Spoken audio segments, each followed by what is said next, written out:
Guys আজকে আমরা ঘুরে দেখবো ঈশ্বরদীর সবচেয়ে বড় শপিং মল RRP সেন্টার। মূলত এটাই আমাদের ঈশ্বরদীর মধ্যে সর্বশ্রেষ্ঠ মার্কেট নামে পরিচিত, কেননা এখানে আছে বড় বড় সুপার মল প্লাস সুপার শপ, रुको जरा। আছে উন্নত মানের লিফট, সাথে স্কুলেটার মানে চলন্ত সিঁড়ির ব্যবস্থা। ইয়েস গাইজ, ব্যাপারটা হলো কারণ সামনে ঈদ উল ফিতর, তাই ঈদের মার্কেট করার জন্য আমরা সব বন্ধুরা মিলে চলে আসলাম RRP সেন্টারে। BMW পার্কিং করে আমরা সোজা ভিতরে চলে গেলাম। ম্যাজিক করে আমার বন্ধু লিফটের দরজা খুলে দিল। দেন লিফটে উঠে চলে আসলাম এখানকার হাইফাই শপিং মলে। আর মলটা ছিল কিন্তু অনেক বড়, যত বড় মল ছিল তার চেয়ে বেশি ছিল এখানকার জিনিসপত্র। আচ্ছা, বেশি কথা না বলে আমরা সোজা চলে আসলাম শুজ দেখতে। ভাইরে ভাই, এখানে যত সুন্দর সুন্দর শুজ, কিন্তু আমার একটাও পছন্দ হলো না।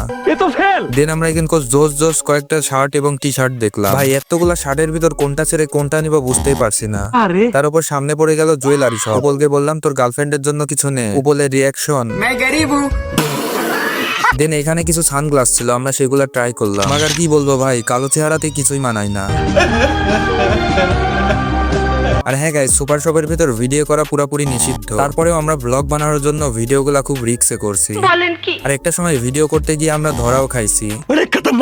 দেন গাইস, পুরো শপিং মলটা ঘোরার পরে এবার আমরা যাবো এই বিল্ডিং এর 5 নম্বর ফ্লোরে। উপরেরটা ছিল শপিং মল আর নিচেরটা হলো সুপার শপ। आप कहाँ के ज्ञानी बाबा? সুপার শপে ঢোকার পরে দেখি এমন কোনো খাদ্য প্রোডাক্ট নাই যা এখানে নেই। আর হ্যাঁ গাইস, মজার বিষয় হলো এখানে আমরা পেয়েছি মিস্টার বিস্টের ফেস্টিভ্যাল, যার মূল্য 600 টাকার উপরে।